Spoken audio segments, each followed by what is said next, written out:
আজকের গল্প বিশ্বাসের আড়ালে। মাঝরাতে ক্ষীণ আওয়াজে ঘুম ভেঙে গেল অতসীর।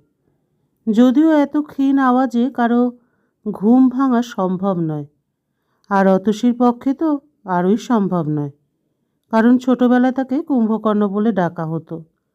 অবশ্য বড় হওয়ার পরেও একজন ডাকতো তাকে, সে হলো তার বাবা। কিন্তু তার কথা এখন আর ভাবতেও চায় না অতসী। সেই বাবা লোকটার কথা ভাবলেই একরাশ কষ্ট গলার মধ্যে দলা পাকিয়ে আসে। তবে আজকাল অল্পতেই ঘুম ভেঙে যায় অতসীর, কারণ 6 মাসের অন্তঃসত্ত্বা সে। আজকাল ঘুমোনোটাই একটা ঝকমারি হয়ে দাঁড়িয়েছে, না সোজা হয়ে না পাশ ফিরে শুয়ে শান্তি পাওয়া যায় না। বাচ্চাটা আবার মাঝে মাঝে লাথি দেয়, তখন শরীর আর মনে এক ধরনের শিহরণ বয়ে যায়। ঘুম ভেঙে স্বামী প্রীতমকে বিছানায় দেখতে পেল না অতসী। বাথরুমেও যে যায়নি নিশ্চিত, কারণ বাথরুমের লাইট অফ। তাহলে এত রাতে কোথায় যেতে পারে প্রীতম? অতসী আর প্রীতমের বিয়ে হয়েছে বছর 3, একেবারে পারিবারিকভাবে বিয়ে। যদিও প্রীতম পছন্দ করে ঘরে তুলেছে অতসীকে, তবু অতসী প্রীতমকে সহ্য করতে পারত না। তার অবশ্য যুক্তিসঙ্গত কারণ ছিল। তবু ছেলেটা ভালোবাসা আর যত্ন দিয়ে অতসীর মনে জায়গা করে নিয়েছে। অতসী আর প্রীতম একটা বাড়ি ভাড়া নিয়ে থাকে শহরে। প্রীতমের চাকরির সূত্রেই তাদের শহরে থাকা। প্রীতমের পরিবার অবশ্য হাসনাবাদে থাকে, তাদের পৈতৃক বাড়িতে। বর্তমানে অতসী এবং প্রীতমের সাথে অতসীর বোন সোমা থাকে। মাসখানেক হলো প্রীতম গিয়ে সোমাকে নিয়ে এসেছে অতসীর দেখাশোনা করার জন্য। যদিও কাজের কাজ তাকে দিয়ে কিছুই হয় না, কারণ সোমা সারাক্ষণ সাজগোজ নিয়েই ব্যস্ত। তবুও অতসীর সাথে কেউ একজন থাকলে প্রীতম নিশ্চিন্ত থাকে। অতসীর ঘুম ভেঙেছে মিনিট 10। এখনও প্রীতম আসেনি। কি করছে ও? মাঝরাতে একটা মানুষ যাবে কোথায়? অতসী বিছানা ছেড়ে উঠে পড়ল। প্রীতম ব্যালকনিতে নেই। ডাইনিং হলে আসতেই অতসী খেয়াল করল সোমার ঘরে লাইট জ্বালানো, ঘরে আলো জ্বলছে, সেই সাথে হালকা আওয়াজও আসছে। তারপর অতসী এগিয়ে গেল দরজার কাছে। হালকা করে ঘরের দরজা খুলতেই অতসীর মাথায় আকাশ ভেঙে পড়ল, কারণ ও দেখল সোমার বিছানায় প্রীতম আর সোমা। কারো গায়ে কোনো কাপড় নেই, তারা দুজনে কুকর্মে লিপ্ত। তারা তাদের কাজে এতটাই মগ্ন যে অতসী সব কিছু দেখে আবার ফিরেও আসলো, কিন্তু তারা তাও টের পায়নি। নিজের ঘরে এসে অতসী ঢকঢক করে এক গ্লাস জল খেলো। মাথাটা কাজ করছে না ওর। কয়েক মুহূর্ত আগে সে যা দেখলো তার বারবার মনে হচ্ছে তা যেন দুঃস্বপ্ন ছিল। ভালোবাসার মানুষগুলো এভাবে রাতের অন্ধকারে তাকে ধোঁকা দেবে ভাবতেও পারেনি অতসী। মাথাটা যন্ত্রণা করছে ওর। কিসের শাস্তি পাচ্ছে ও? ভাবতে ভাবতে বিছানায় গা এলিয়ে দিল অতসী। দেখতে দেখতে আরও 30 মিনিট পার হয়ে গেল। এরই মধ্যে ঘরে ফিরে এলো প্রীতম। অতসীকে জেগে থাকতে দেখে ভয় পেয়ে গেল সে। তবুও বুঝতে দিল না সে অতসীকে। কিছুটা ভয়ে ভয়ে বলে উঠল, অতসী, কি হয়েছে? ঘুম থেকে উঠে গেলে যে? শরীর খারাপ লাগছে? তুমি কোথায় ছিলে? প্রীতম বলে, আসলে ঘুম আসছিল না, তাই ব্যালকনিতে গিয়ে বসেছিলাম। ও আচ্ছা, তা তুমি এত ঘামছো কেন প্রীতম? যা গরম পড়েছে, এমনি ঘেমে যাচ্ছি। তা তুমি কখন উঠলে? এই মাত্রই। আচ্ছা, ঘুমিয়ে পড়ো, দেখি আমি তোমার মাথায় হাত বুলিয়ে দিই। দরকার নেই, গায়ে হাত দিও না। কেন? ভালো লাগছে না। আচ্ছা ঘুমাও। অতসীর চোখে আজ ঘুম আসছে না। মায়ের কথা খুব মনে পড়ছে।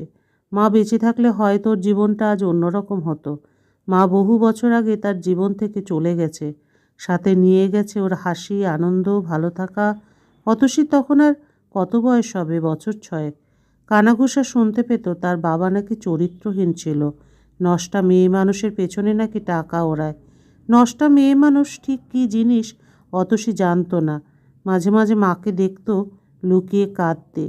পূজা করতে বসেও কান্নাকাটি করত। ঈশ্বর হয়তো তাকে বেশি দিন কষ্ট দিতে চায়নি, তাই নিজের কাছে নিয়ে গেলেন। অতসীর মায়ের অল্প কিছুদিনের মধ্যে ক্যান্সার ধরা পড়ল। অতসীর বাবা চিকিৎসা করাতে চাননি, করেনও নি।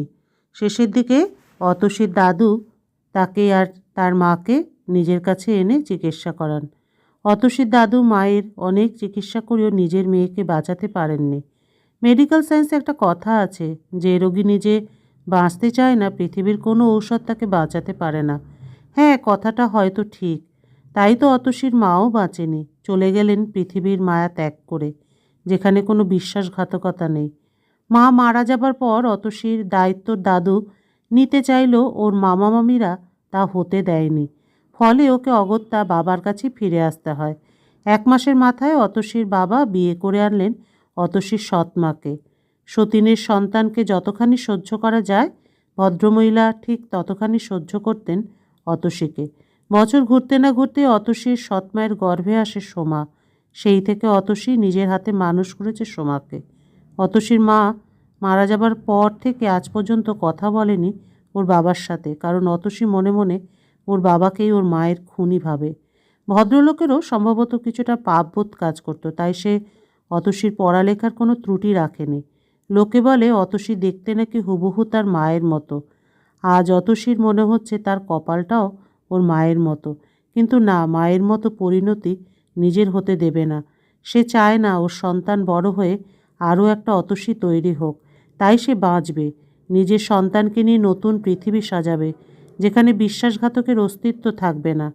মাঝরাতে নিজের স্বামী আর বোনকে একসাথে কুকর্মে লিপ্ত থাকা অবস্থায় দেখে ফেললে যে কোনো মেয়ের মাথা ঠিক থাকা সম্ভব নয়।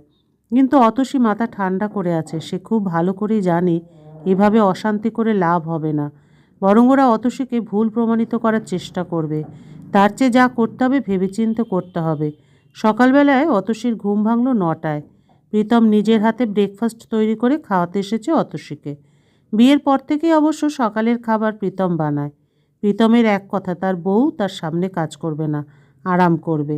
প্রীতম অফিসে যাওয়ার পর অতসী দুপুরে খাবার রান্না করে প্রীতমকে দুপুরের খাবার ড্রাইভারকে পাঠিয়ে দেয়। রাতে আবার দুজনে একসাথে রান্না করে, তারপর এক প্লেটে খায়। রাতের বেলা ঘুমানোর আগে ব্যালকনির দোলনায় বসে দুজনে একসাথে কফি খায়। ইদানিং অতসীর পাল্লায় পড়ে রাতে ঘুমানোর আগে কফি খাওয়াটা প্রীতমের অভ্যাসে পরিণত হয়েছে। রাতের বেলা কফি বিলাস করার জন্য অতসী ব্যালকনিটা নিজের মতো করে সাজিয়েছে। গোলাপ, জুঁই, টগর, পাতাবাহারি সহ নানা রকমের ফুলের টব, লাল নীল বাতি, দোলনা, মেঝেতে দামি কার্পেট সহ যেন এক ফালি স্বপ্ন মিলে আছে ব্যালকনিটায়। আর এইসব অতসী নিজের হাতে করেছে।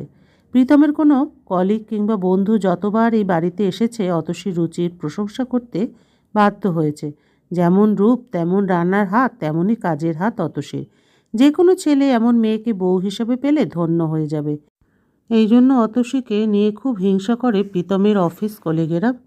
প্রীতম নিজের হাতে খাইয়ে দিচ্ছে অতসীকে। অতসীও কোনো শব্দ না করে চুপচাপ খেয়ে নিচ্ছে। হঠাৎ করে অতসী বলে উঠল, তুমি খাবে না প্রীতম? হ্যাঁ খাবো, আগে আমার মহারানী আর রাজকন্যা খেয়ে নিক তারপর। চলো, আমি খেতে দিচ্ছি তোমাকে। প্রীতম বলল, না না থাক, আমি সোমার সাথে খেয়ে নেব। ও বেচারি আবার একা একা খাবে? অতসী বলল, বেচারি না, মানে আসলে ও আমাদের বাড়িতে অতিথি, এটুকু করা তো উচিত। মেয়েটা একা একা খাবে, ওর হয়তো ভালো লাগবে না। তুমি দেখছি ওর ব্যাপারেও খুব কেয়ারিং। আরে তা হবে কেন, এটা ভদ্রতা। ও আচ্ছা। সকাল 10টা বাজে। ইতিমধ্যে প্রীতম খেয়ে অফিসে চলে গেছে। বাড়িতে মানুষ বলতে অতসী আর সোমা। সোমা নিজের ঘরে বসে কি একটা করছিল। ঠিক সে সময় অতসী ওর ঘরে এসে ডাক দিল, সীমা। হ্যাঁ দিদি, কিছু বলবি? কি করছিস?